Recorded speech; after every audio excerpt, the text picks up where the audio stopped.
Hello and welcome to episode 215 of ATL Prime Sports. I'm Jurjevich. Joining me this evening's the whole crew: Wayne in Memphis, Todd in Woodstock, Larry in Adairsville, and I'm Jurjevich right here in Lilburn, Georgia. You can catch us all at ATL Prime Sports on Facebook, Instagram, X, and of course YouTube, Apple, and Spotify. And if you like the content, give us a like and give us a subscribe. And as I'm talking to you right now, just check and see if you are subscribed. If you like the content, please give us a like and a follow, and especially a review on Apple and Spotify. At JJ Get You One for my personal X, at RWY Jr. for Wayne, at Corder Todd for TC Todd Corder, and at LG for Real Though for Larry Gardner, your PA voice of the Rome Emperors. Larry, how you doing this evening? Hey, doing well, fellas. Thank you very, very much, but not as well as Atlanta Braves one-time more closer again, Rafael Iglesias, who just re-upped for a one-year deal for a little bit over $16 million. So it looks like he'll be batting down the hatches again as the closer for your Atlanta Braves. But doing very well, sir. Thank you for asking. Todd, how you doing, buddy? Doing great. The college football committee is not doing real well. They got really heavily criticized after their 1 through 12 there for their, the second one that's came out now. And to me, save all the criticism for the end, because the only poll that matters is the last one. It's going to change in and out every time we do it now, and they're going to take a beating regardless of whatever they do. So just save the beating and the nonsense for last and see how this thing shakes out. I am, however, with Dave, who will be coming up shortly. I don't think James Madison has a chance to get in. I just don't think they'll put him in. I would be shocked if they did. We'll see. Even in a group of 5, you get PPP, pure playoff privilege. I think it's going to be a team from the AAC, and we shall see. Yes. Wayne, how you doing tonight, buddy? Well, speaking of the AAC, I was going to mention that Navy, who is one of the top 4 teams in the AAC and could go into that championship game, is going to be playing Memphis with a chip on their shoulder in Memphis next. And I've got a feeling Memphis is going to, win that game. But the other one to watch is the Tulane Temple game, because they're playing up in Philadelphia in the Eagles Stadium. And I've got a feeling that that will be a really tough game for Tulane. And I am doing great. What an exciting weekend of college football, and a bunch left at the 12-team playoff. And Georgia Tech here locally in the mix, Georgia locally in the mix. So locally, college football has been pretty good to the state of Georgia. What's on tap for this evening? We do have Dave Cohen joining us for the Georgia State Sports Report. We'll cover a handful of college football topics after Dave, including the Lane Kiffin saga and can the Falcons turn things around, plus our infamous Pick 6. Out the gates this evening, it's Georgia State Sports Report with Dave Cohen, the voice of the Georgia State Panthers. Dave, glad to have you on. Thanks for coming on. How are you, man? I'm good. Good to be back with you guys. You're the one sporting the Georgia State hat tonight, not me. Yeah, I mean, we got to rep them. Got to rep them. Look, I'm a fan of Georgia State, not just because of your voice and our affiliation with Georgia State, unofficial affiliation, kind of we'll call it. But my sister graduated from Georgia State, so I want to see them succeed. And I always thought it was funny, Dave, up until they got you may remember these shirts. My sister had one. It was Georgia State football, still undefeated, up until they, got a football team and all. I have one of those shirts here in the house. Yeah, those came out in 2009, 2010, leading up to the first season. Yeah, but you mentioned college football in the state of Georgia. Obviously, Georgia's a great program. Georgia Tech is back, in the top 25 ranks. Kennesaw State's playing well. The 2 teams that are kind of struggling, and we're struggling the worst amongst the Division Ones, Mercer down in Macon is playing really well in the Southern Conference. Georgia Southern, so-so. They're right in and around 500, and they beat us this year. But right now, we're in a tough spot with regards to Georgia State football. We talked about it last week, just never really recovered from the first month of the season. And it's been a gauntlet for us in the Sun Belt. Tough loss, 30-18 to the Marshall Thundering Herd last Saturday. And then we'll play our final 2 regular season games on the road. We'll head over to Troy, Alabama this Saturday. And then in 2 weeks, be in Norfolk, Virginia to take on the Monarchs of Old Dominion, another program from a Sun Belt standpoint that's on the rise, and a group of 5 program that's on the rise up there in Norfolk. So that's kind of what's going on. We're in that crossover portion of the season. I was out at Arizona State on Sunday and Monday. Georgia State played Bobby Hurley's Arizona State Sun Devils on Monday night. And, it's kind of crazy. We played pretty well for a game that ended up as a 75-62 loss. Georgia State hung with them, led by 5 at halftime, led by 11 early in the second half. But there were 2 players in particular, Maurice Odom, the point guard, and Anthony Johnson, a guard that came off the bench for them. Those 2 were really the difference in the ball game. They made a decision that they were not going to lose in what Bobby Hurley called later after the game a trap game for them. They were coming off a loss to 19th-ranked Gonzaga. And here comes Georgia State out of the Sun Belt from Atlanta into Tempe, Arizona for a 1-game, showdown before they headed over to Hawaii. They're in Hawaii right now for about 9 or 10 days. They're playing the Rainbow Warriors at the Stan Sheriff Center, and then they're over in the Maui Invitational. But the downfall for Georgia State in that ball game in the second half, and the one number that jumped out off the stat sheet, Georgia State had 18 total turnovers, which Arizona State converted into 27 points. That was the difference in the ball game, and we just could not hold the lead on the road in a Big 12 arena, and ended up losing 75-62. So now at 1-4 on the year, they continue on the road. They're going to play at South Dakota State on Friday night before heading down to Cancun, Mexico. I won't be with them Friday night because I'll be with Georgia State football over in Montgomery and then heading over to Troy. But I'll catch up with basketball down in Cancun on Sunday. Yeah, I feel really sorry for you, Dave. There, you already had propeller lag going out to Arizona State, and now you're going to head to Cancun. Times are good for you. I'm really happy for you. You mentioned the turnovers that really hurt, but also the points in the paint. I've noticed that in every Georgia State loss this year, they have lost points in the paint battle every game, except for the win against the Division II Fort Valley State out of the SIAC.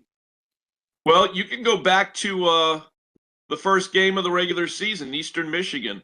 They were bigger than us for the most part along the front line. Presbyterian was not, but their 2 post players were pretty good players. They would make nice players if they would be contributing players if they played at Georgia State. I'll put it that way.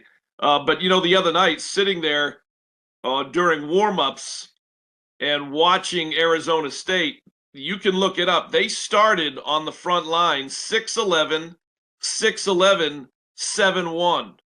And all of them could play, as you would imagine. They're not going to put a 6'11 or a 7'1 kid on the floor that can't play in the Big 12. And so the fact that we were able to run and hang with them in that first half was based a lot on our perimeter shooting, because obviously points were hard to come by anywhere in the paint area when you're battling that kind of height and shot blocking ability. But we hit 6 3-point shots in the first half.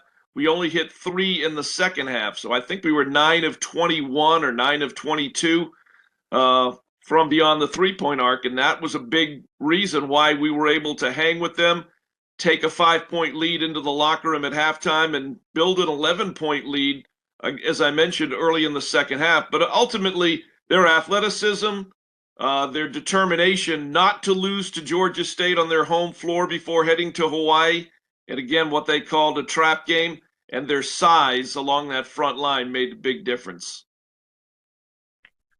Dave, for any of our fans who are diehard Georgia State basketball listeners, early on here in the season, what would you say are the strengths that are just bona fide. You can stand out and see that these are the strengths of our basketball team.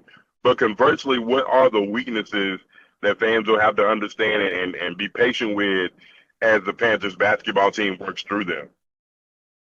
Well, one thing I'll mention is that even though they traveled with us out to Arizona, our best player and leading scorer, battling a lower body injury, didn't play.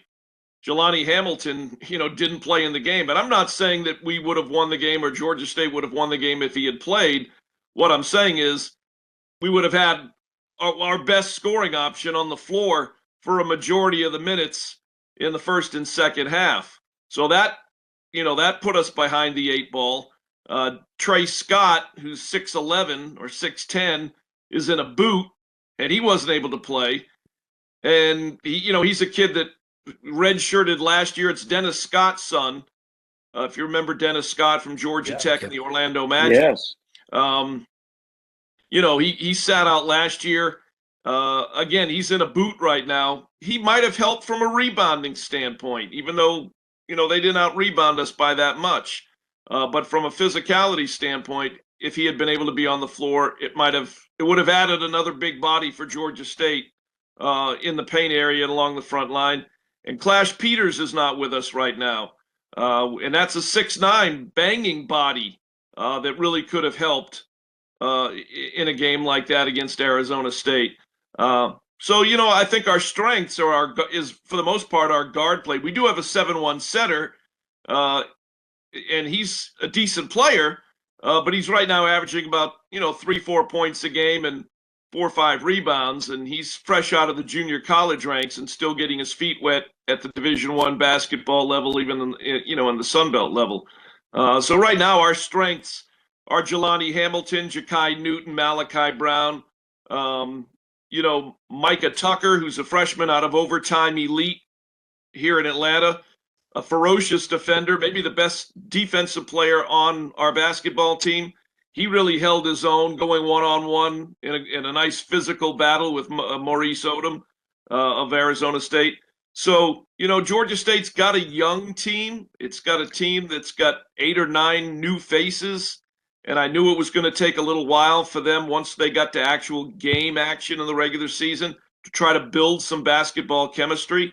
But they've already played 2 Power 4 programs out of the Big 12, Cincinnati, where they lost by 10, and again, a loss the other night at Arizona State. So, they've got to play at South Dakota State. When we get down to Cancun, they're going to play the Samford University Bulldogs out of the Southern Conference. They're going to play New Mexico State, and then they'll come back to the States. And then they've got 2 more road games, in-state at Mercer and at Kennesaw. Both those programs are playing well. So it's 6 games away from the Convocation Center over the span of a month. It's going to test them pretty well to see where they are as a program. A good adversity test early. What is Coach Haynes doing to get these guys shooting better? Only one shooter over 50% on the team right now. How's Coach Hayes addressing that? Is it a little bit of the young, as you just mentioned it, newcomers? Is it just getting used to the new teammates? What do you think it is? What is Coach Hayes doing to increase the shooting percentage overall of this program? Well, I don't know if he's doing anything in particular. Ultimately, when the shots are there, you got to make them. Got to make them.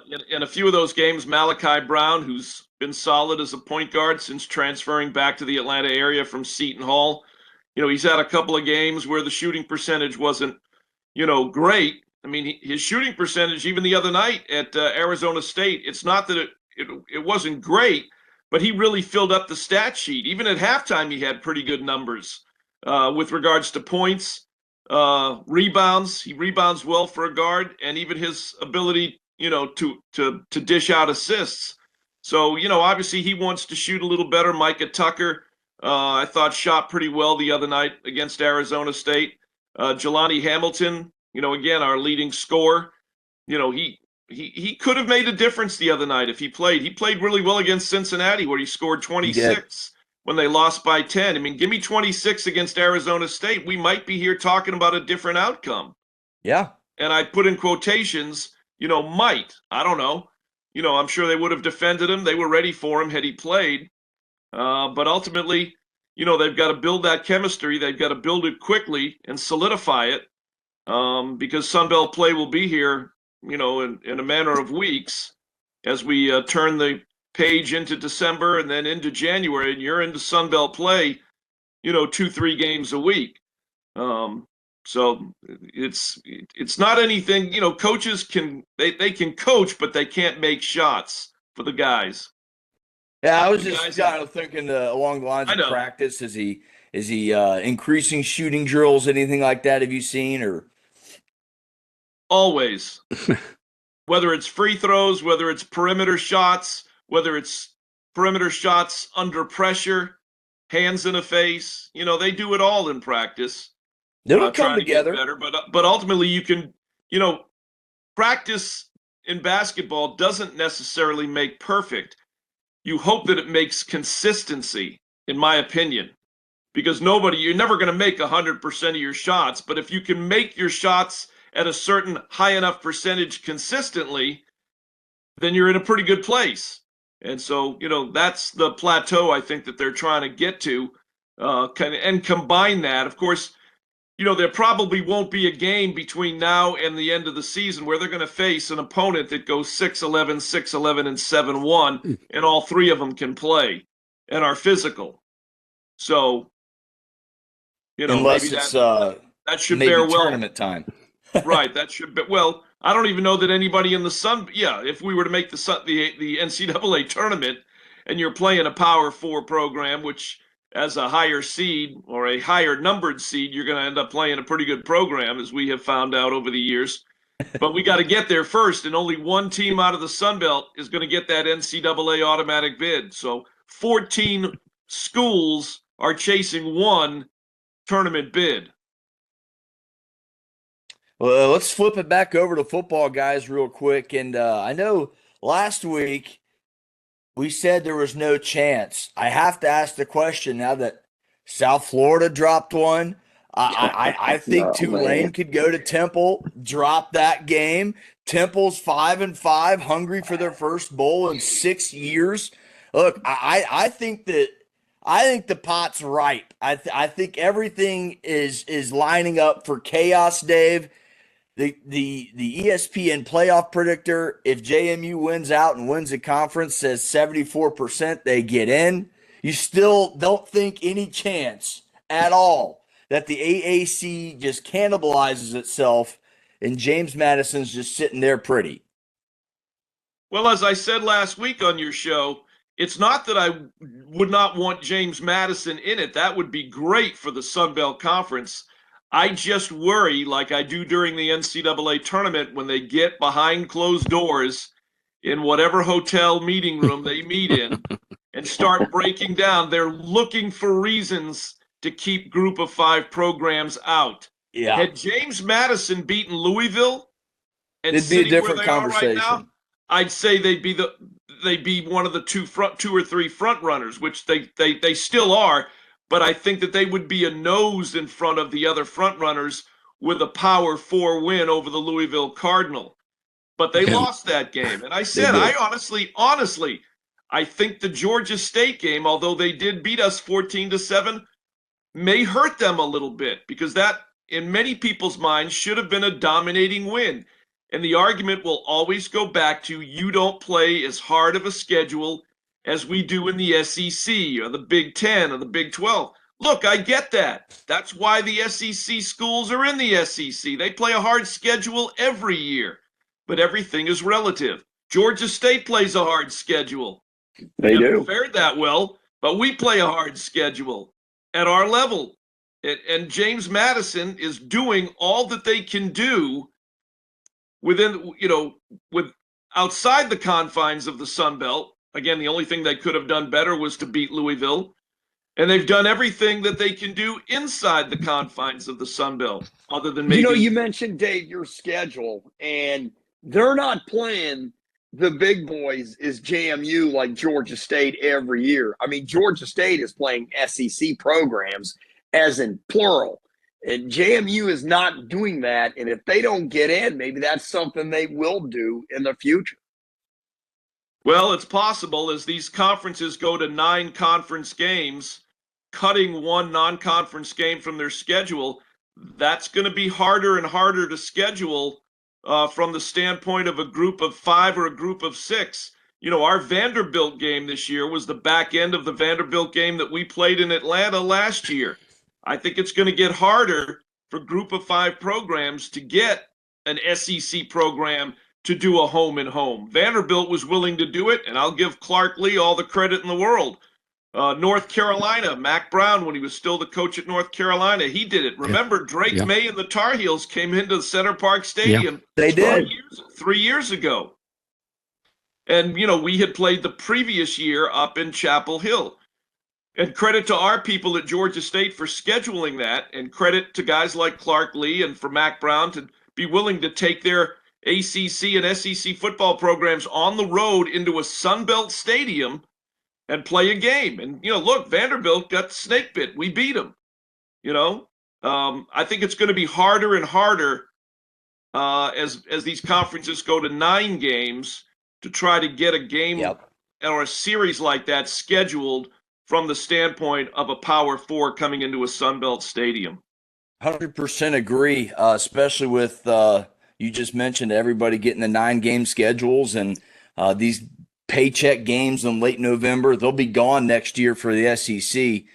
This week will be filled up with Georgia versus maybe it's Texas A&M or whoever they're I can't remember their other. I think it was Oklahoma or something they play extremely late in the year. It's going to be very interesting. It's a game of economics. Your 40th president, Ronald Reagan, came up with the term trickle-down economics. And I think we've talked about it before. The big television dollars go to the 4 Power 4 leagues for the most part. If you compare what if you compare what the Sun Belt gets from ESPN to what the SEC gets from ESPN, there's no comparison. Especially now that Oklahoma and Texas have joined the SEC, it's only going to go up. So the only trickle-down economics, the only way for the G5 leagues or the G6 leagues to touch any of that television money is most of the time we got to pack our bags, get on a bus or get on an airplane and go play a Power 4 in their stadium to get a check. You know, that's what we did at Ole Miss this year. Every Sun Belt school in every conference, almost every Conference USA and American and MAC school, they're doing it because that's the only way they can touch any of that television money. And as some of that money begins to dry up based on 9-game schedules, because look, you know, okay, let's use Georgia. When Georgia starts playing 9 conference games, Georgia Tech is now the 10th game because that's their in-state rival game. Well, that leaves only 2 games to play out of conference. And you know as well as I do, guys, the folks at ESPN and national television do not want a Georgia State game or a Georgia Mercer game or a Georgia Marshall game, which they played early in the year. Or Charlotte this weekend. Or Charlotte. They want games that are going to attract eyeballs because television is ruling the roost. Yeah. It always does. It always we know will. that. Everybody knows that. I before you go, Dave, I wanted to mention one thing that could help James Madison, and that is that right now there is a chance that East Carolina could get into the championship game for the American Conference. And if East Carolina were to win our conference and our championship game, I really think they would take a JMU over East Carolina because of East Carolina's overall schedule. If JMU wins out. Yeah, I mean, that's a big if too. Yeah. It is. But it's all kinds of ways. Interesting that everything has come to this point in the 12-team playoff. We're allowed to discuss Sun Belt maybe in, out, AAC in, out. And I just love the inclusion part of it in this aspect of things. And I just can't wait to see what it comes. But, Dave, tell our listeners how they can catch your call Saturday in Troy, Alabama, and give us a quick synopsis. Maybe how can Georgia State stop the Trojans and maybe get a win Saturday, and give our listeners how to catch his flight in Cancun. That's what I want to do. Well, again, just one last point on the G5 getting opportunities in these postseason tournaments. And I said this before. Just remember, 14 SEC schools got in the NCAA tournament last year, and 6 of them had losing records in their SEC portion of their schedule. And those 6 schools got bids. I'm sure you could find 6 G5 programs that had 20 or more wins that maybe lost in their conference tournament and had better seasons in their own league, but didn't get a look-see. Why? Because television wants the SEC. They want marquee name teams, and it's a television show as much, if not more, than it is a tournament. Anyway, Georgia State may be going into Troy at the right time, 50-50. They're going to be playing with a sense of urgency. They've lost back-to-back games to Arkansas State and Old Dominion. They're currently tied for second with Arkansas State in the Sun Belt West. So as they look at Georgia State coming in on a 7-game losing streak and 1-9 on the year, they're chomping at the bit to get us into the stadium there at Troy to end their 2-game losing streak. But for us, Cameron Brown is back. He's back at starting quarterback, and he will give Georgia State, in my opinion, the best chance to have some success. We'll be on the radio at 3:30 Eastern time with a 4 o'clock kickoff, and we'll be on WGTJ 97.5 FM in Gainesville and North Georgia. We'll be on 88.5 FM WRAS on a delayed basis on Saturday night. You can hear us on the Radio Garden mobile app, the Georgia State Athletics mobile app, and you can get us online at lowcountryradio.com. So, Dave, real quick, that game against Marshall, I mean, they were able to run the ball, pass the ball. I mean, they couldn't stop the run, but the 3 turnovers is what really was the difference in that football game. Yep, and you want to know the other big number, or little number, I should say, that jumps off the page. Georgia State had 2 interceptions in the first half against Ole Miss. We have not had an interception since Ole Miss week 1 on August 30th, and we have 1 fumble recovery. We have three total takeaways all season.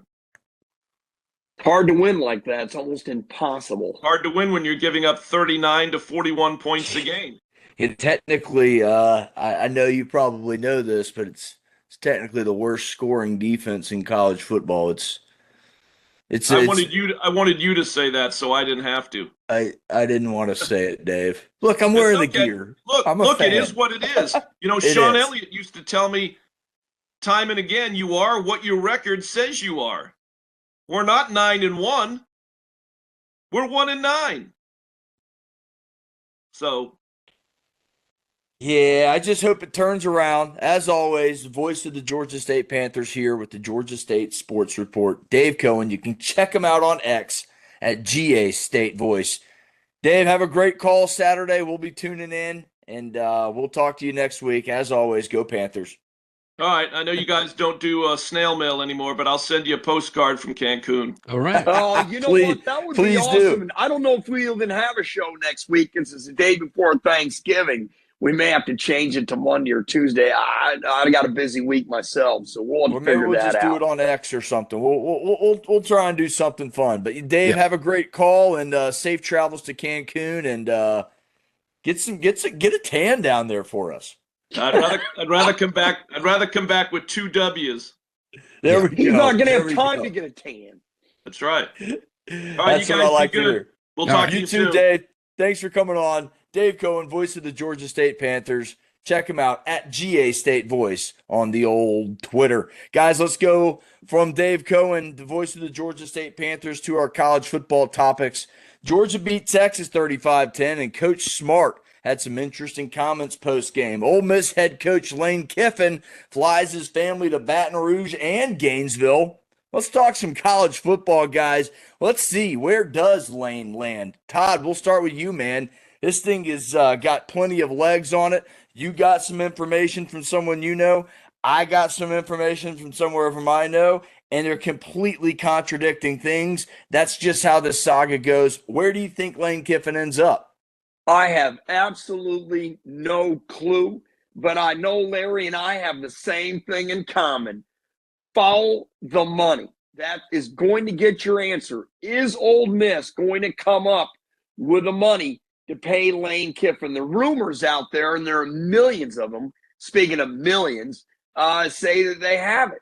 But then again, is Lane Kiffin, does he want to go to LSU? Does he want to go to Florida?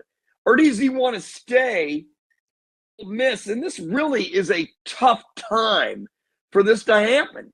This makes me go back to years ago when Michigan was in the NCAA tournament in 1989, and Steve Fisher ended up being the head coach, ended up being the intern for the NCAA tournament, because Bill Frieder at the time took the Arizona State job. And Bo Schembechler, who was a great coach at Michigan and the current AD at that time, said only a Michigan man is going to coach Michigan, and the Wolverines went 6-0 and won the NCAA tournament over Seton Hall. Also, another example, West Virginia, not West Virginia, but Louisiana State, Les Miles, he all the rumors were that he was going to go to Michigan. And he said, nope, I'm just going to coach my damn strong football team and have a great day. And he stayed at LSU because he knew that if he took the Michigan job or let the air go out and wait till nip it in the bud till the end of the year, that his team would be distracted. And he thought, let's end it now. And they won the national championship over Ohio State. Now, fast forward to today, Lane Kiffin, if he's going to stay, he could just end this thing in 3 minutes and say, you know what? I'm going to stay, coach my damn strong football team, get a win over Mississippi State, get in the playoff. But since he's not doing that, he's the one that's allowing the story to go. Is he going to go to LSU? Is he going to go to Florida? There are reports that family members have gone to Baton Rouge and Gainesville.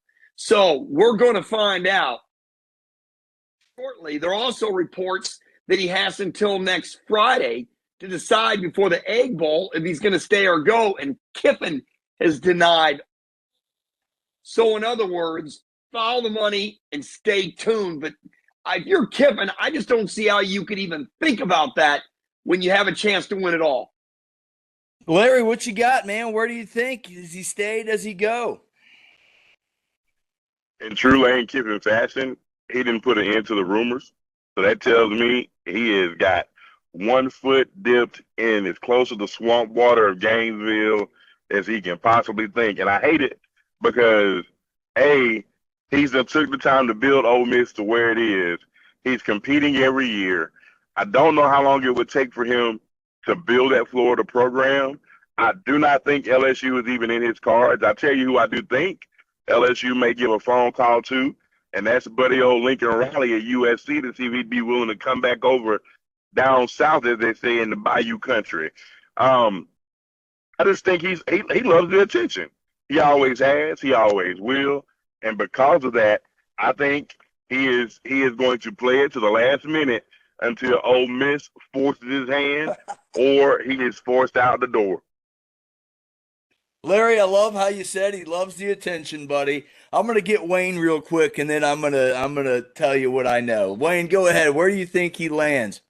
Well, I've got a suspicion that there may be a business jet flying from Flowery Branch to Oxford, Mississippi, because it would be pretty cool if Arthur Blank got involved and tried to get him to come to the Atlanta Falcons. Interesting. If Raheem Morris loses this weekend, the speculation will continue to roll. I don't think Raheem Morris is going anywhere. I've changed my mind. I heard Roddy White talk about that. But we'll talk about that in a second. Falcons, because this could be two things. But let's start out with Lane Kiffin. Where do I think Lane Kiffin lands? I think he keeps his ass in Oxford, Mississippi. And let me tell you why. I believe he will stay at Mississippi because the NIL department at Florida is under turmoil from a former player, Jaden Rashada. He's suing their NIL department, and it is going to court. It was approved in April, and it will go to court. So the appeals have gone up. It's going to court. Billy Napier's on that. There's an NIL department name on there. So there is some issues with NIL money at Florida. Now, let's go to LSU. New leadership in town there. Clear financial issues as they're going to court with Brian Kelly. LSU just fired a guy for going 34-14. LSU, okay, 34-14. That's 20 games over 500 in a 3.5-year span. That ain't bad. Okay, he went to an SEC championship game. He had a Heisman Trophy winner. It's not like the guy didn't coach him up very well. You're 54-19 at Ole Miss. You got the school its first 11-win year in school history. First 11-win season ever. You're on the line for a home playoff game right now. Why leave? I believe Lane is the type that would go and do all this extra stuff for the attention you just mentioned, Larry. I think he is just going, I'm going to get wined and dined. Why not? Why not do this? And I think he's the type of guy that would tell his football team, hey, guys, you're going to see this report, and I am. I'm flying my family all over this place. Why not? They're bringing us a plane. Why not go up and get wined and dined and tell them no? Because guess what, folks? He just did it 3 years ago to Auburn. His family flew over there. Everybody close to him flew over to Auburn. They toured the campus. They did the interview, and everybody thought they were going to hire Lane Kiffin. No. Where is he? He's at Oxford. Ole Miss has planned this for this moment yet again. And my source, who is close to me, who is close to Ole Miss, has told me they have prepared a backup plan and that the deadline set by next Friday is indeed 100% real. And they are not willing to let Lane Kiffin play hostage with them yet again with another program. He's done this everywhere he's gone. He has done this because he is an attention guy. He is a funny guy. He is the group chat leader in the SEC group text. He does this for fun. And I do know for a fact that the backup plan is a wonderful group of 5 contending playoff coach right now, and that would be a pretty good contingency plan if Lane Kiffin were to dip out of there. But I feel, and a lot of Ole Miss people feel, that he will stay in Oxford because this is just what he does. He is a attention seeker, and he is a jokester. He is a practical pranker, and I think this is all just part of his game. I think he goes, why not get wined and dined and end up staying right here, just like I did 3 years ago, because I have sources, again, that have told me they are willing to pay him whatever he wants on that check and that they are willing to make him the highest paid coach in college football history by a good margin. Why leave when you have that on the table? Guys, any final thoughts on where Lane goes real quick, because we can talk on this for hours. Now. He can end it in 3 minutes. I said it earlier. He could, but this is Lane. That's Lane Kiffin. You know what? But this is not, okay, that was Auburn.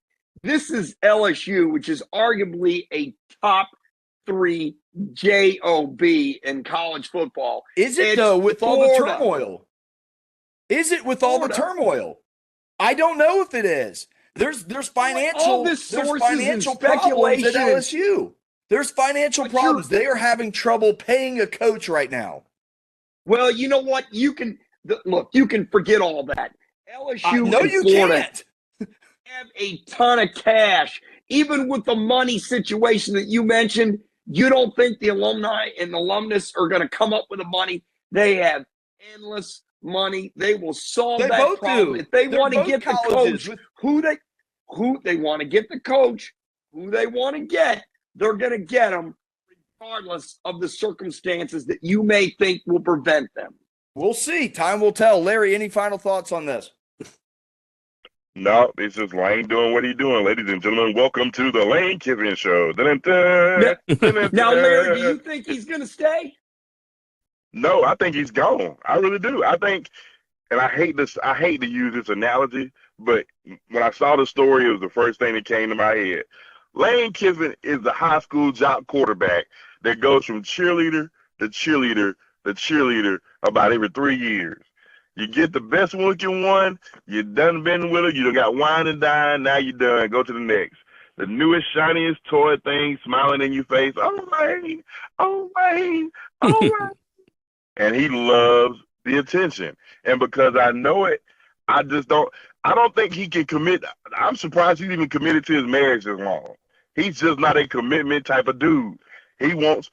From everything that he's done, look at all the way from where he began to where he is now. And it is the same story. USC. It is like watching rerun after rerun of the same sitcom when you know the plot and you know the storyline, a.k.a. Hallmark Christmas movies. Raiders, I'll you wrap can it add up. the Raiders, USC. You can add Well, Tennessee. he got fired from the Raiders. He got fired from SC. The only job he's ever left for a better job is at Boca Raton in Tennessee. Why did he get fired besides the wins and losses? We all know why.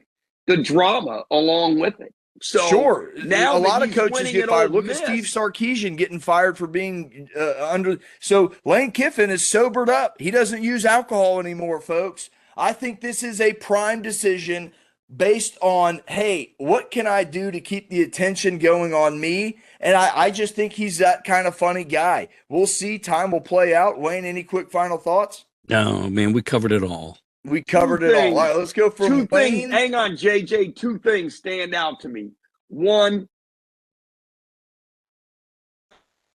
got to follow it.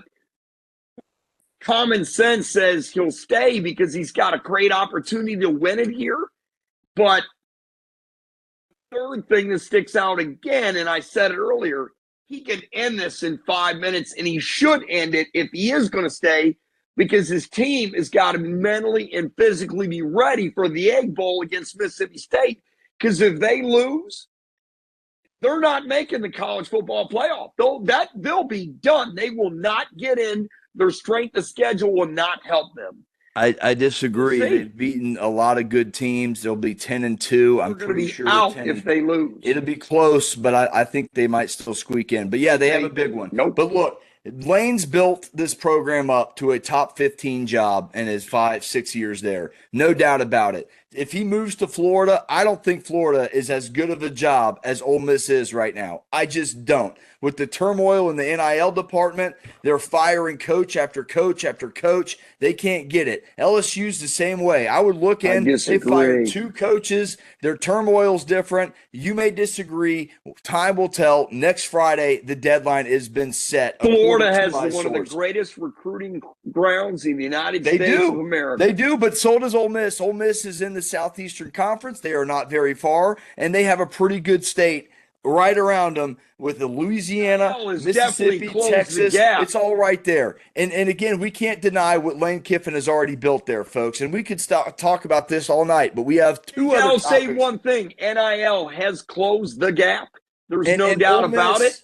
But I don't think it's closed in terms of the financial gap. The endowment of all these SEC schools is unlimited. So they all have unlimited funds in terms of paying the coach. I don't think they all have unlimited funds. Any SEC school with the TV money, you could pay your coach just with the TV money alone each year. All right, guys, quick thoughts, and I mean quick thoughts on James Franklin at Virginia Tech. I think it's a great hire. Penn State shouldn't have let him go. I'll say that.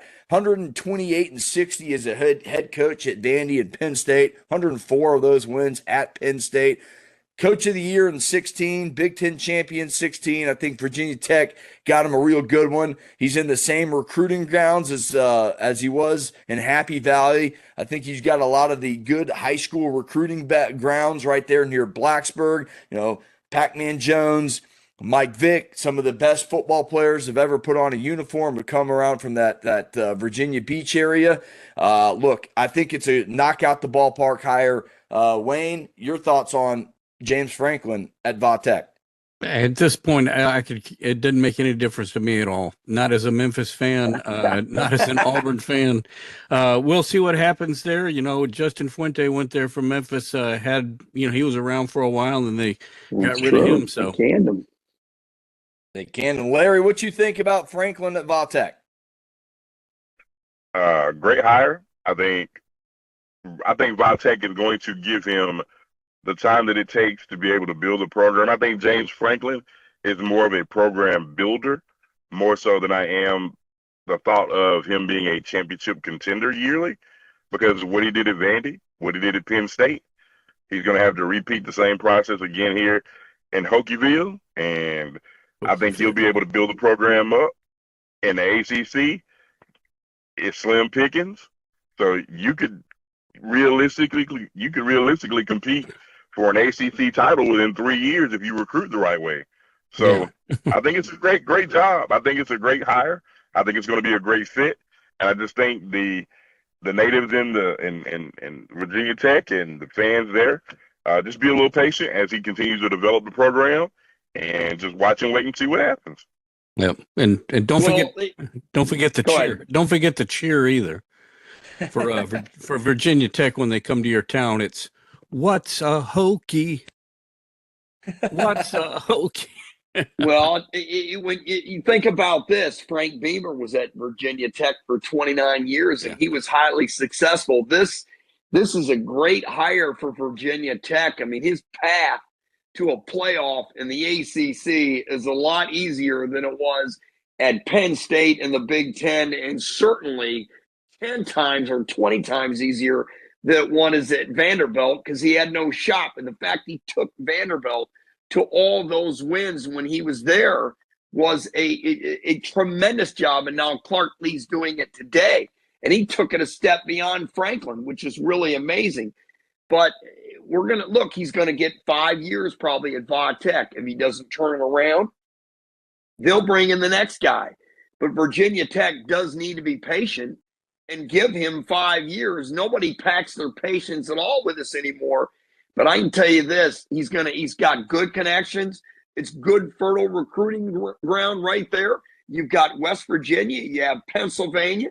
It's not that far from the state of Ohio. They'll be able to chip players from there. He'll be able to chip players from everywhere, which he's going to have to do to win there. But it's definitely feasible, and his path is a lot simpler. And I don't think the pressure will be on him like it was at Penn State. And you know what? They say he can't win the big game. Well, he got to the Final Four a year ago, and he was really close to playing for the national championship. Just think what he can do in the ACC. You got to win a lot of big games to get to the Final Four. I hate that narrative. Yeah, no doubt about it. We all agree, pretty good hire on the Virginia Tech front. Maybe the Hokies and Inner Sandman is back. Your thoughts on Kirby Smart's physicality checks comment after the Texas game, guys? If you didn't hear, he made two really interesting facts. He talked about how physical his players are, and that when they want to transfer, he wants to put them on their schedule because they are not as physical. And then he talked about we cash checks here, and it just an interesting form of comments. I think it's great. I think Kirby Smart is being coached smart. I really do. That's a recruiting video that'll play over and over and over again. Georgia's peaking at the right time physically.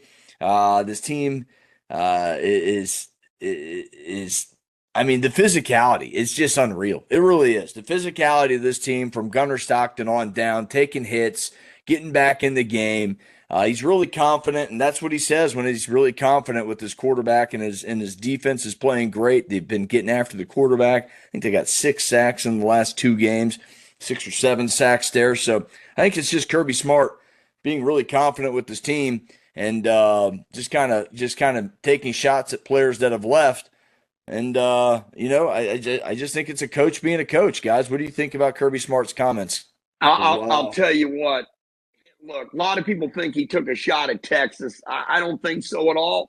I think he's just sending a message out there that, hey, we're a fourth quarter football team. We've been behind in the fourth quarter of 6 of 7 Southeastern Conference games, and we won them all but one. They could have won that ball game, but they did not. And Georgia is one of those teams, they start all but slow, but they wear you down. And when they wear you down, they're gonna finish you off in the fourth quarter. And that is their MO. Run the football, play good defense. I like that Gunnar Stockton, to me, is the perfect quarterback for Georgia. He doesn't turn the football over like Beck did. He stays within the limits of the offense, and he's made big-time throws in the Tennessee game, the Texas game. He's made big-time runs. He's just an excellent decision maker, has a chance at the Heisman Trophy, and he doesn't put his defense in a bad position. And that right there is a Kirby Smart type guy, quarterback. This team is really physical, and if you don't have Georgia by the fourth quarter, you're probably not going to get them because they're a well-conditioned football team. Larry, your thoughts on the comments from Kirby Smart after the Texas match? Straight out of the page of his mentor, Nick Saban. It's Yep. like, listen, I really don't care what you think. Here's the deal.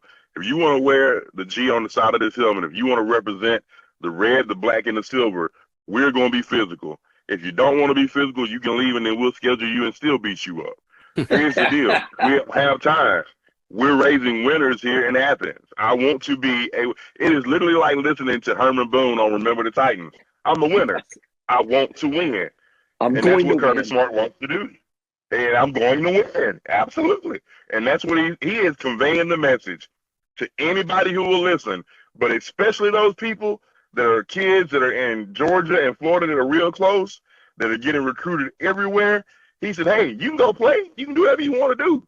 But if you want to win, it's almost like watching Bear Bryant hold up his rings in the movie Woodlawn and say, look, you can go and play with anybody you want to play, but if you want a ring, you better come to Athens, Georgia. So I have no issue with what he said. I'm glad he was direct. I love the fact that he's blunt and to the point, and that's the reason why Georgia, to me, is, if not 1A, 1B when it comes to top college football programs in the country.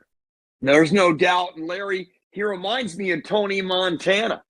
First, he used to say, first you get the power, then you get the money, then you get the power, then you get the girl. Well, he's the opposite here. First, you're going to have to succeed.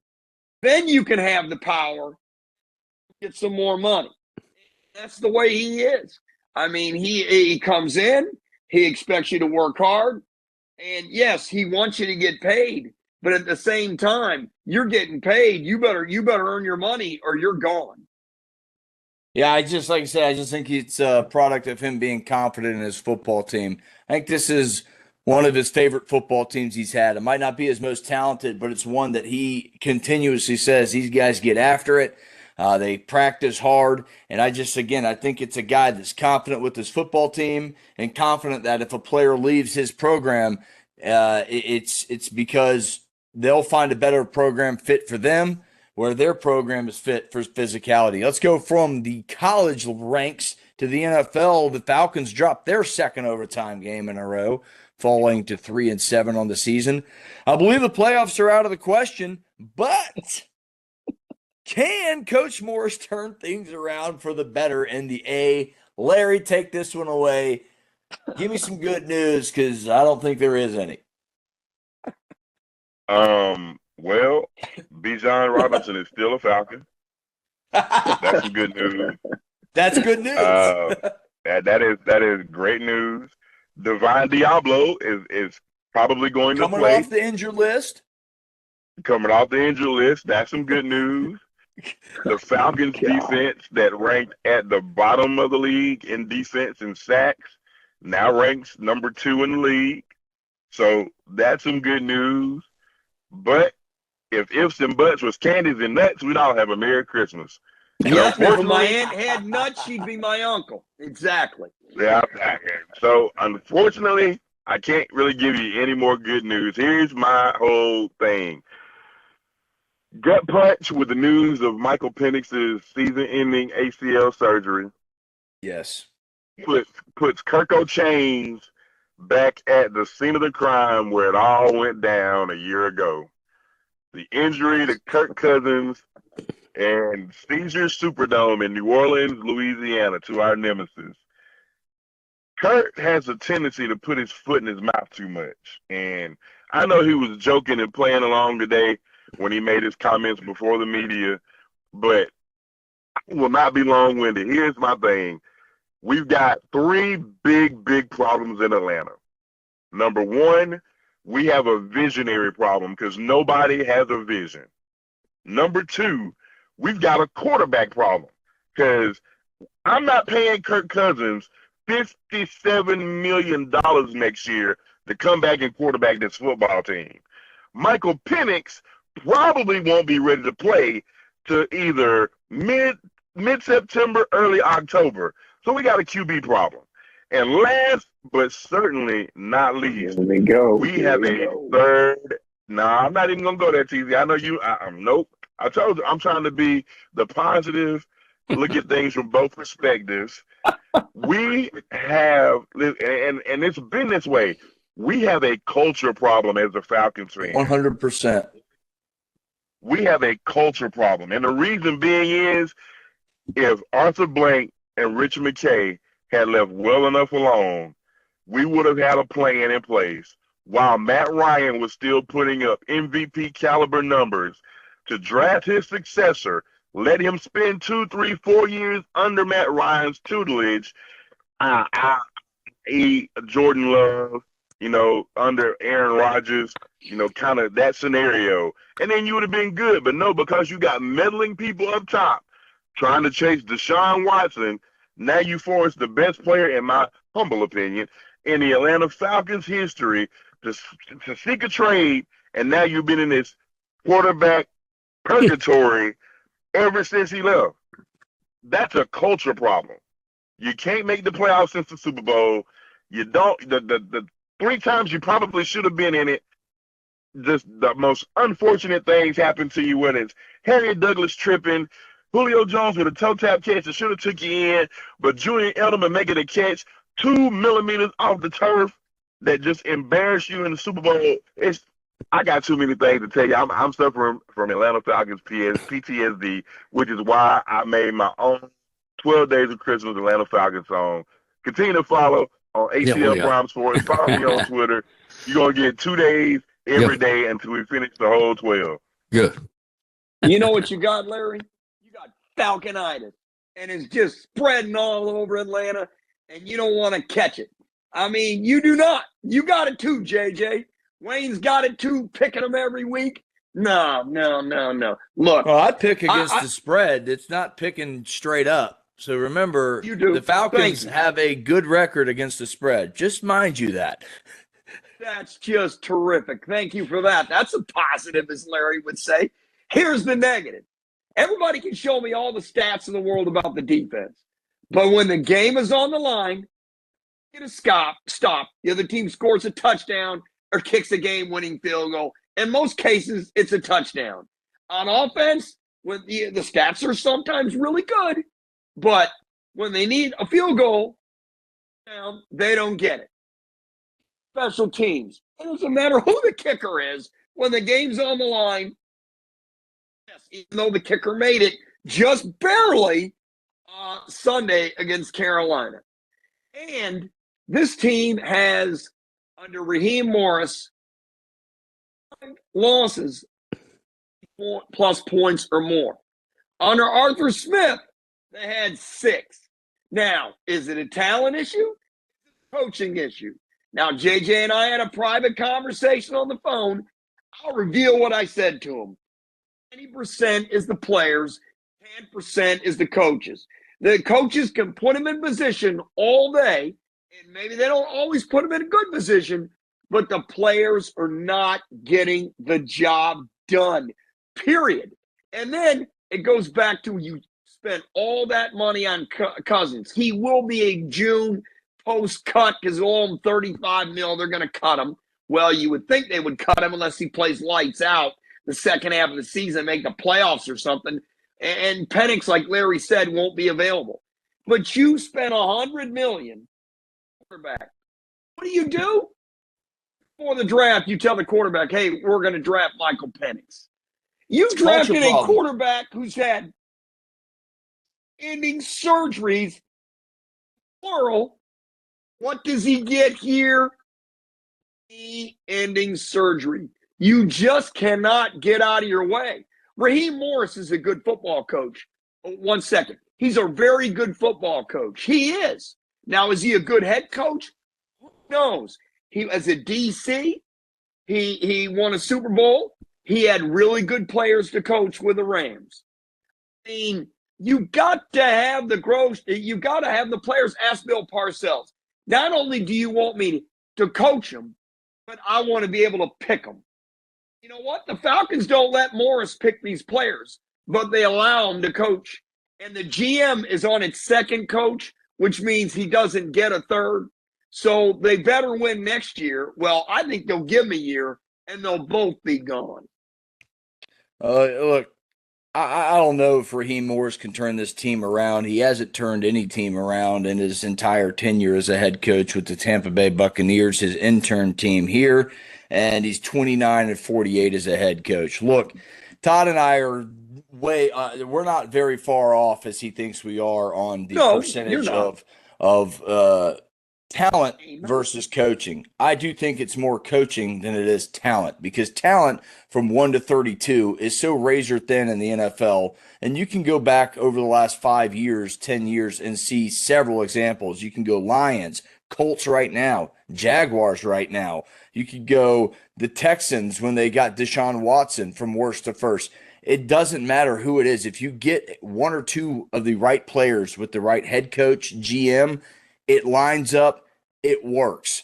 Look, I don't know if he can turn it around. The Pick6 news was a blow. Drake London hurting is doubtful for this weekend's game. That's a blow. He's dealing with a PCL sprain in his left knee. There's lots of issues scoring the ball on offense, only 19.5 points per game. Great defensively at times, giving up few yardage. Your sacks are up. They're the first team in NFL history to record 18 sacks over a 3-game span and lose all 3 of those games. So there's a culture problem here. They are second in the NFL in sacks. That's what we all said. We said, hey, if they get this number of sacks, they're in the playoffs. Will McFadden said that. Anybody else that we've had on this show has said that. Here we are now. You're at 3-7. You're on a 5-game losing streak after hitting above 500 again. That's a coaching problem. That's a coaching problem. You don't get to 6-3 and then drop, what was it, 7 in a row that they dropped last year or whatever it was? And Cousins got hurt. Yes, Cousins got hurt, but you should still find a way to win 1 or 2 of those ball games. You don't have a 6 or a 7-game losing streak and now a 5-game losing streak and just keep saying, we got to find a way to win. That's a culture problem. That's a culture problem. That starts at the top. That starts from Arthur Blank down. Look, this team has been to 2 Super Bowls in the last 35 years. 30 years. This team can be there. They can get the talent.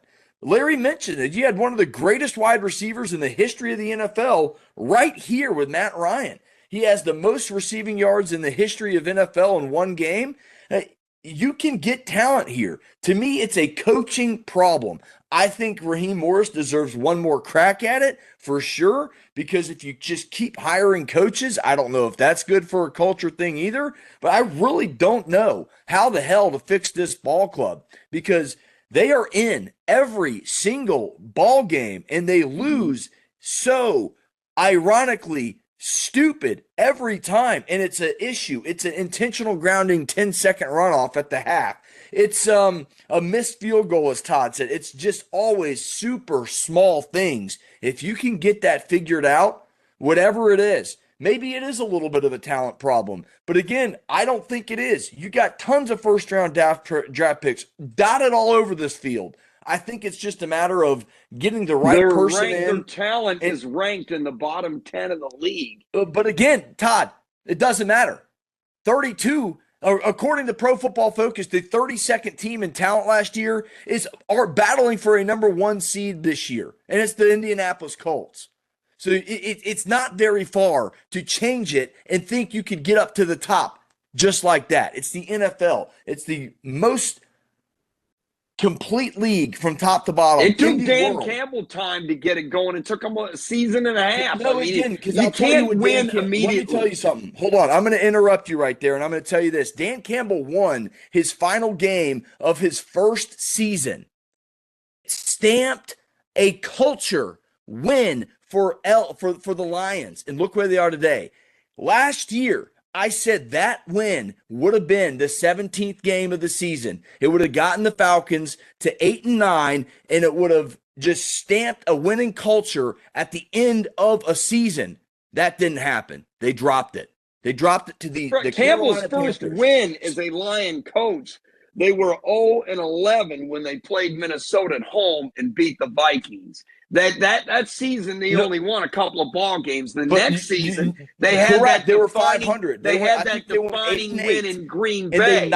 they knocked Green Bay out of the playoffs. Packers last out of weekend. playoffs. That's what I'm talking about, and that changed the culture. That changed before that because they had some big wins Correct. before that. But my point is, the Lions are one of those teams. They were bottom of the talent. They got a coach in there, and everybody thought he was crazy. We're going to bite his knees off as we go up. We're going to bite his legs off. Can I stop you a second? The reason they acquired the talent was because they made the trade and traded Stafford and got a whole lot in return. That's how you build a team.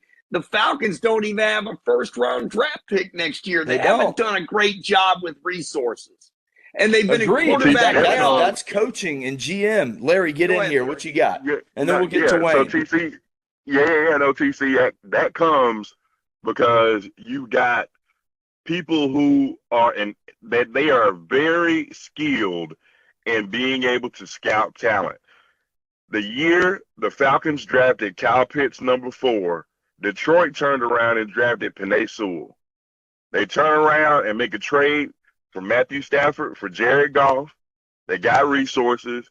They begin to then draft all the pieces around both sides of the football that you need to have to be able to win.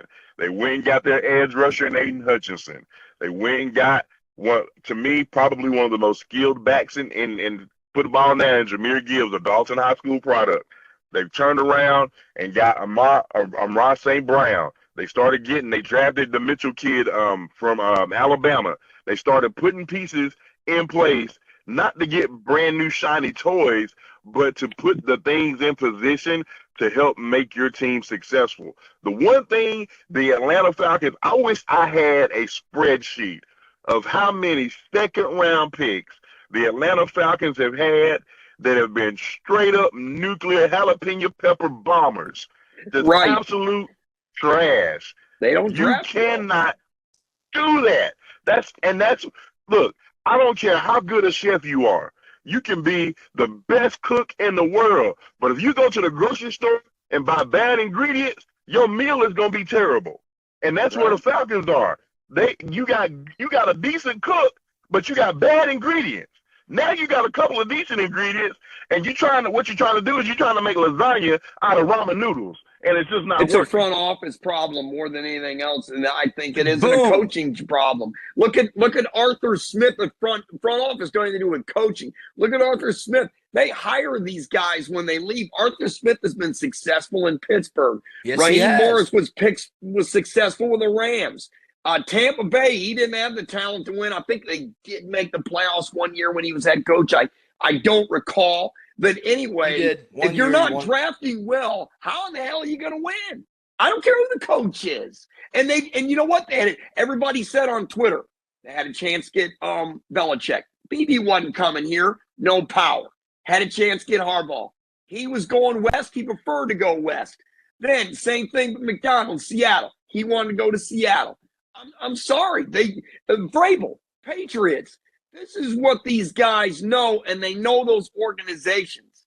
The Falcons, everybody's going to criticize them for getting Morris, but they knew the pickings was a lot slimmer when the big four weren't coming. Fontenot is not, he's done okay drafting, but you look at the draft picks they made the last 10 years. It's been a disaster, and they made the playoffs in almost a decade. They haven't even sniffed the playoffs. Yeah, and it's weird. The only common denominator between it all is Rich McKay. He doesn't draft. He doesn't Sorry. draft, but He's the CEO. It's something to talk about. I don't know where to go. I don't know what direction the Falcons go. I think there's enough talent on this team to win the NFC South. I do. I think we all agree that. I don't think the NFC South. I don't think the NFC South is that good. So I think you could win this division with look. This division has been won with 8 games. A lot recently. Hey, it might be 1 with 10 this year, the way Tampa Bay. And that would be the most in about 3 or 4 years, it seems like. So the Bucks win 11 last year. They're pretty good last year, but again, most of the time the NFC South has been historically down. Well, guys improved dramatically this year. We will go from the NFL to our pick 6, the infamous pick 6. Larry, get ready to take over. I'll do our records real quick. We all went 3-3 except for Wayne, who went 2-4 last week. I am in first place at 37-34. Wayne is in second at 35-36.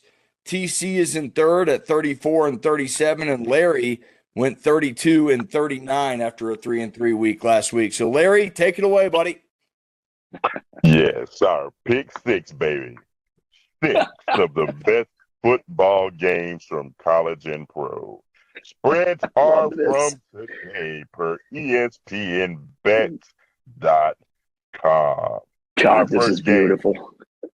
Our first game pitched to SEC powerhouses ready to make some noise on the road to the college football playoff. The number 22 ranked Missouri Tigers at 7-3 make their way to Norman, Oklahoma to take on the number 8 ranked Oklahoma Sooners at 8-2. The spread, Oklahoma, is favored by 7.5. The over-under total is 42.5. This game will be Saturday at noon on ABC. TC, what you thinking? What'd you say that spread was? 7.5. Give me Boomer Sooner. Oklahoma at home. I know the hook is staring at me, but no, I definitely like Oklahoma at home. I'll take the Sooners. Sooners it is. JJ, what say you? I like Oklahoma as well. Number 6 rushing offense in the country is Missouri, 241 plus yards per game. Oklahoma has the 3rd best rush defense, so I think they'll shut that down pretty quick. They only allow around 82 a game. Missouri is 9-16. They're 7 games under 500 under Coach Drink on the road. I think they go into Norman and lose the game by about 9 points. I think it'll be competitive, but yeah, I like Oklahoma to cover. Awesome. Wayne, my man, what are you thinking? I'll take Missouri and the points. He is running with the Tigers. You're going to be loyal to the Tigers no matter what brand it is. Missouri, sometimes it's just like that. Not LSU, not LSU so much though. Not LSU. Not LSU so much. Look, I'm all about it too. Give me Oklahoma. Here's the deal. They literally shut what has been a high-powered offense in Alabama and shut them down. And the reason they were able to do so is because they like to hit them in the mouth. I don't know what Brent Venables has been telling these cats as of late. I think they saw that opening college football ranking and saw themselves on the outside and saw how close they were. And Coach Venables said, hey, you can make a break a deal with a good 3-game run, and they bought in. So I won't be long-winded. Yeah, I think they're going to get in too, TC. Give me Oklahoma and the points. The next game, number 2. The number 15th ranked USC Trojans, ranked with an 8-2 record on the season, travel to Autzen Stadium in Oregon, number 7 ranked in the country, ranked 9-1 on the record. Oregon is favored by 9.5. The total over under is 59.5. This game is scheduled to be at 3:30 p.m. on CBS. JJ, talk to me, bro. What you thinking?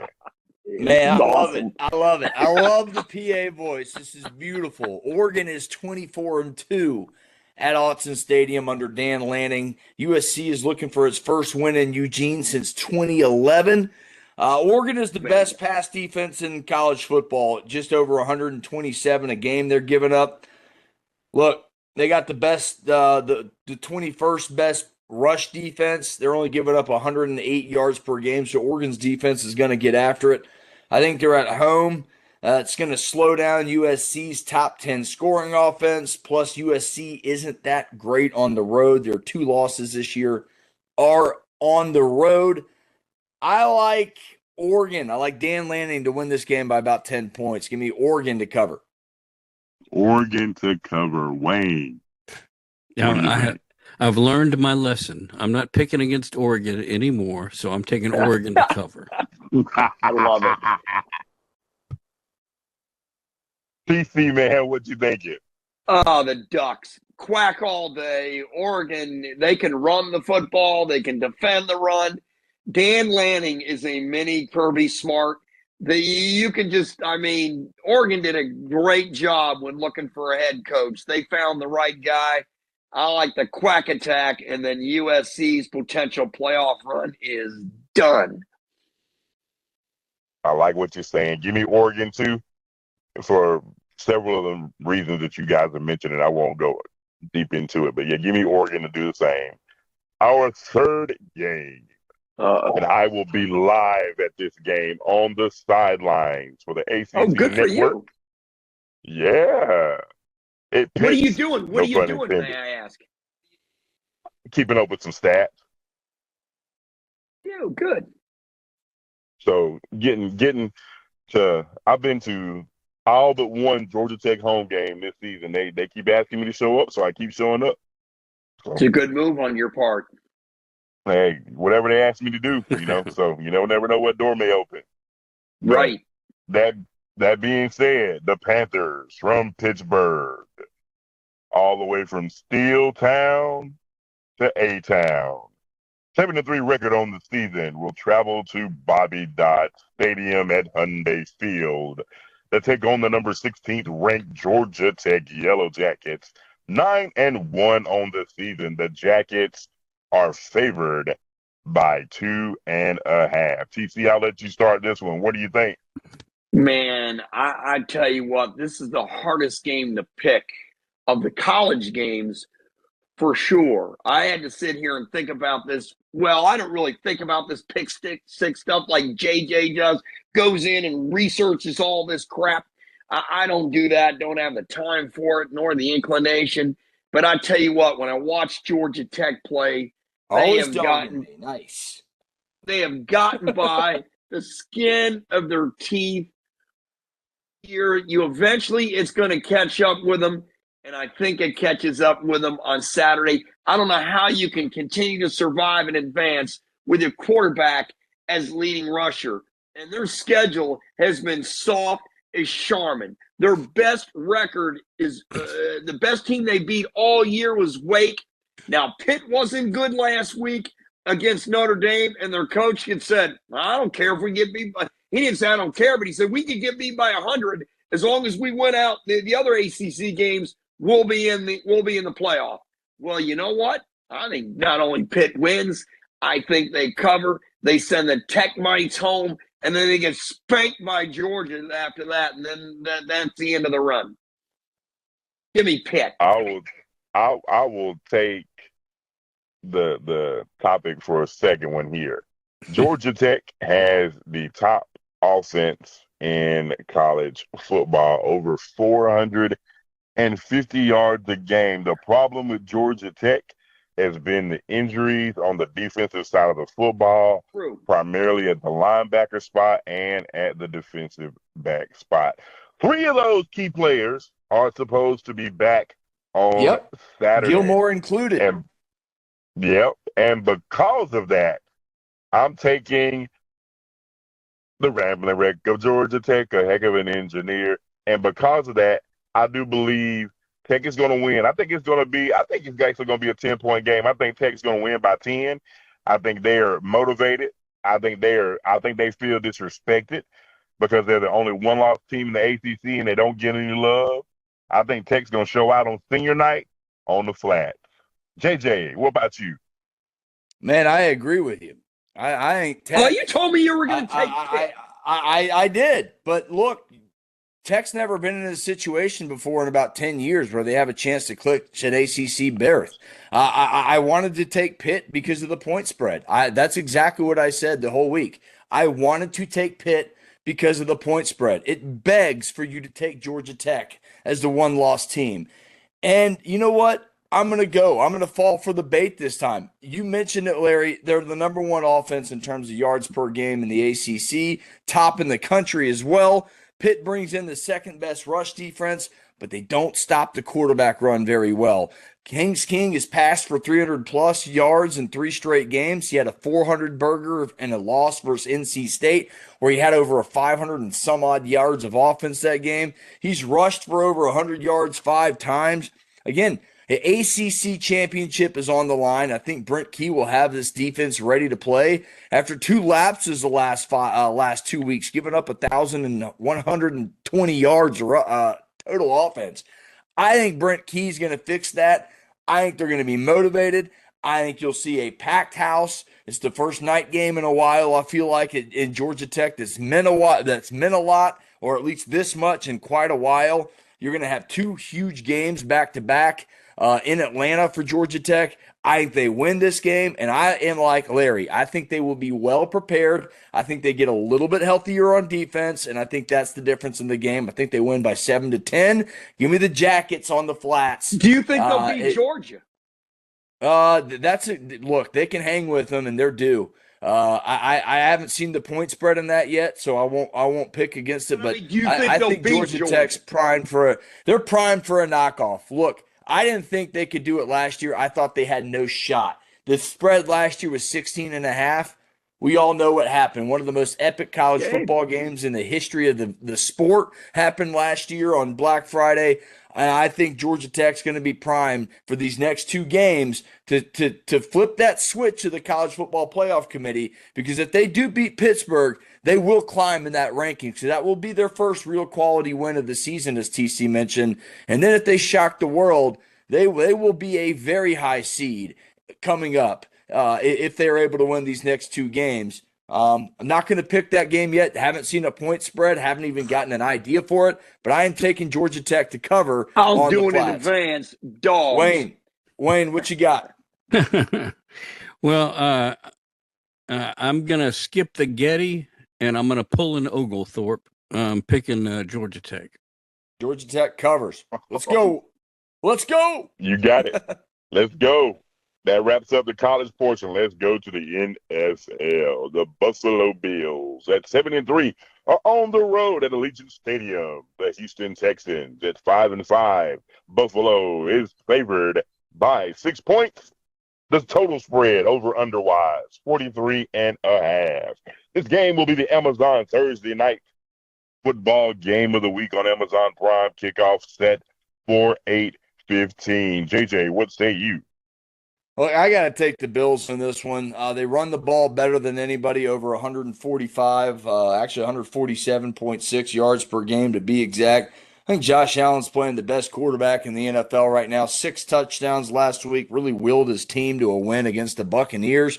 44 points, 3 rushing, 3 throwing. I think the Bills can do it all. I think this is one of those years they have a real shot, and those guys in Kansas City, they're on the outside looking in. I think they'll find a way to get in the playoffs. But look, it could run through Buffalo or Indianapolis, and I like Buffalo's chances this year. Give me the Buffalo Bills to cover that 6-point spread. JJ and the Bills. Wayne, what say you? I'm going with the Texans and the points. He's going deep in the heart of Texas. All right, then. Taking the Texans and the points. TC. Buffalo lost to the Falcons. I'm still stunned with that. But nobody circles the wagon like the Buffalo Bills. They know they need to have, if they're going to have any chance to win the division, they've got to stay with New England. I like Buffalo to cover. Yeah, I like Buffalo too. go ahead and put my name down for Buffalo. Let's get to the heartbreak pick of the week. Our beloved Atlanta Falcons. You should save that for last. It'll take forever, man. Let's get this mess over with. It's like a vaccine. Let's just take the shot. Our beloved Falcons at 3-7 made the trip to the vaunted house of the Caesars Palace Superdome, where the Saints are waiting at a record of 2-8. New Orleans is now favored at 1.5 after the news of Michael Penix being out for the season. Over under is 39.5. This game will be the 4:25 game on Fox on Sunday. TC, lead us off. What you thinking? Man, I wanted to go last. Let JJ do this one. I'll go last. No, you go. Go, Todd. All right, go. well, I want to go last with this one. Just all right, go. Wayne, what you got? I'm gonna pick the Falcons. Oh God. Oh, God. Larry, go. I'm picking New Orleans, baby. I'm picking New Orleans. Drake's hurt. God. Michael's hurt. The team is hurt. We got to find a way. And there ain't no way. I'm gonna support them. I'm gonna still wear my jersey every Sunday. But after every false start, after every illegal man downfield, after every 12 men on the field, after every intentional grounding, I'm just gonna pour out one for my homies. Give me New Orleans. Look, JJ, go, man. 112th all-time meeting between these two teams. The 56 and 55 in favor of the Saints. This game's gone back and forth, back and forth, back and forth, back and forth forever. Great rivalry. Look, it is. It's one of the best rivalries in all of sports. If you don't believe me, go look at the point totals, go look at everything. It is damn even on almost everything. It is the craziest thing in all of sports. The 4 of the last 6 of these bad boys have been decided by 3 points or less. These are 2 of the worst scoring offenses in the NFL. But I think Kirk Cousins gets this team motivated. Look, and I also think I'll go out and say this. I think Raheem Morris is really coaching for his job. I don't know if he'll be able to last to a third year, if he can lose yet another game to a bottom-dwelling franchise. If he loses this game, I really do believe you'll have to ask the question, does he make it to the end of the season? So I think with that being said, it's only a 1.5 point spread. The Falcons have done terrible in these instances, but they're playing a quarterback out of Louisville, Tyler Shug. I believe I pronounced his name correct. You're talking about a franchise that's looking at if this is going to be the guy. I got to pick the Falcons. I got to take the Falcons in the point and the 1.5 here. I got to. You just feel like they have to win one of these ball games at some point. And if they don't, I do think Raheem Morris is definitely what are we doing here if he loses this game? Falcons in the points. You know what? Got you, JJ. I'm going to shock the world. Here we go. Hang on to your chairs. I'm picking the Falcons not only to cover, but they're going to win it on a field goal. And then you guys are going to be able to flock because I think Kirk Cousins is the best quarterback on this team. They're going to put Bijan Robinson in the slot. They're going to run Algier. They're going to go 2 tight end offense, and they're going to do what Kirk Cousins does best, and that's get the ball downfield to the tight ends in the seam and get Robinson in the slot. And I think the defense is going to get after this rookie quarterback. They have a lot of sacks. I like the Falcons to win this by more than a touchdown. I can't believe it. I'm starting to get Falconitis. Let me go. Let me go. Told you, boy, you hang around it long enough, you'll catch it. Let's just hope Darnell Mooney can catch a pass. I'm sorry, guys. My pea pods, as I call them, AirPods, the battery died and it caused me to go kaput. But I'm sorry about that. No worries, man. We were able to cover and didn't even miss you gone, so you're good. So I'm sure last you did. but not least, I always miss you, TC. I miss you too, my brother. Last but certainly not least, the NFC South leading Tampa Bay Buccaneers go cross country to SoFi Stadium to take on the NFC West juggernaut, the Los Angeles Rams. The Rams are favored by 7 points. The over-under total spread 49.5. This is the Sunday night game on NBC. TC, what do you think, man? This is an easy one. Matt Stafford's playing MVP ball. I know the Buccaneers keep all the games close. They're not going to keep this one close. I like the Rams and that damn strong defense by 10 plus. And you know how I feel about Stafford. This guy is spectacular. I like the Rams. And you know what? I like Carolina to go to 6-5 and tie the Buccaneers for first place in the South. They already are 6-5. No. Isn't Carolina? No. Carolina's 5-5. They're 5-5. They beat the Falcons last week. Yep, they beat the Falcons. That's right. Oh, everybody beats the Falcons. Okay, they're 6-5. Tampa Bay 6-4. I like Carolina to win and Tampa Bay to lose, and that'll flip the standings. How's that? Thank you. There you go. You're welcome, Wayne. What say you? Man, I'm picking the Rams again. Keep the party going, JJ. I got to go with the Bucs and the points. 7 points is quite a bit. Yeah, the Bucs are traveling west, but the Bucs haven't been playing that good lately. They're a little beat up, but they still got a top 10 scoring offense, over 25 points a game. I think they are able to get a couple points on that vaunted Rams defense. I think they keep it within about 6 points. I think they'll lose by right at 6, and that gets me the cover. I think the Rams win the game by 6 points, but I'll take the Bucs and the points. I'm getting 6. I'm basically getting 6.5 points here, 7 points. So 7 points is the push. We haven't had one of those yet this year. Maybe this is the game with no hook on it. Thanks for the math. I appreciate that. You know, maybe we get a couple pushes here with the Bills and the Texans. Bills could easily win this game by 6. Texans have a pretty good defense too, but I'm taking the Bucs and the points, guys. What say you, Larry?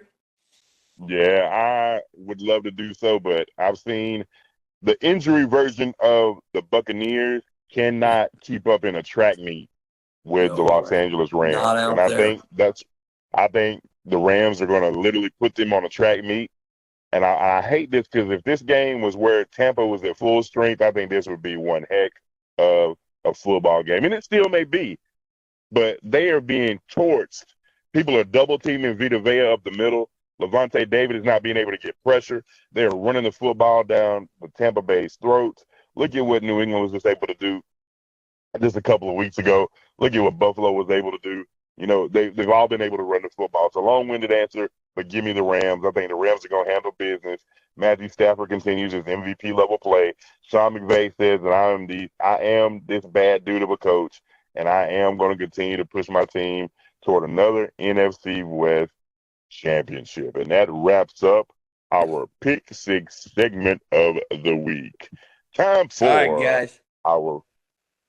for our final words of the night. JJ, take it back over. Yeah, final thought of the night. Todd, go ahead quickly, man. We're running out of recording time. Yeah, we're running. Let's go. Well, you know what my thought of the night is? I've got the Clayton State Classic Friday and Saturday at the Mason Lock and Barfield court there on the campus of Clayton State. 2 games for Clayton State. They'll play West Florida on Friday, and they'll play Catawba on Saturday. And, of course, Columbus State will be there, and it's the Clayton State Classic. You can catch it on the Peach Belt Conference Sports Network, 2 on Friday and 2 on Saturday. Game times 5 and 7:30 on Friday and 1 and 3:30 on Saturday. Larry, what you got? Your final thought, my friends? Simple and easy. Falconitis. Catch it. We got the fever. Believe. All right. I can't even look at you right now, Larry, because I got a fever, and it's Falconitis fever. You got a fever from one of your kids, probably. Wayne, what you got? Well, yeah, my final thought has to do with the Memphis basketball team. They lost, I wouldn't even say it was a tough one because Josh Pastner's UNLV running Rebels came in here and really put a whooping on us. So the Mountain West better watch out. But up next for the Tigers, they're going to go down to Nassau and have to face the #1 Purdue Boilermakers. So I'm going to pull the shades down real tight and watch that game at home. Buckle up. Purdue's really good. Yeah. You never know if you make your shots, anything can happen in college basketball. Guys, can the Bobo haters calm down? No. Can the Mike Bobo haters calm down? 35-plus points in 3 out of the last 4 games. A 40-burger in there versus Ole Miss and Mississippi State. 33 points per game. It's 33-plus points per game, and Gunnar Stockton looks, that's what he's averaging, 33-plus points per game. Gunnar Stockton looking great. He's got the GBS, guys. No. Look, he's got GBS. Do you know what it is? Yeah, Georgia Boy Syndrome. You put it on your Facebook account. Georgia Boy Syndrome, guys. It affects a lot of programs around college football greatly. Go check out Clemson. They won 2 national championships with Georgia Boy quarterbacks. Georgia Boy quarterback Jake Fromm got him to the national championship. The other side in Alabama. Let me tell you guys, Georgia Boy Syndrome is up and down all over college football. Go get your quarterbacks from Georgia, guys. Go get them from Georgia. They affect FBS programs greatly all over the country. But look, #1 quarterback in the class of 2028 just committed to the G because of Bobo and his play calling. Let's just back off of Bobo for a second. He's a great offensive coordinator. He puts his tight ends in great position. Tight end you, running back you. Remember, guys, a lot of that is because of Mike Bobo's play calling. A lot of it. Todd Gurley was in there. Nick Chubb was in there. Guys, Mike Bobo has done a lot of good for the University of Georgia. Let's back off. Guys, you're right, JJ. He's a stud. He's an absolute. They are a team that is going to be tough to beat, and I expect them to at least get to the college football Final Four. After that, it's anybody's money. It's anybody's money. Well, guys, for TC in Woodstock area, LG, Larry Gardner up there in Adairsville, Wayne up in Memphis. I'm JJ Jurjevich right here in Lilburn, Georgia. Thanks for watching ATL Prime Sports. If you like the content, give us a like. Give us a subscription. We're free. We're easy. We do it all. Give us a subscription, Subscribe on YouTube. Right there. Just click it. Guys, that's been it. It's been a hell of a show. Had fun. Enjoy the college football. We'll see you next week. Get you one.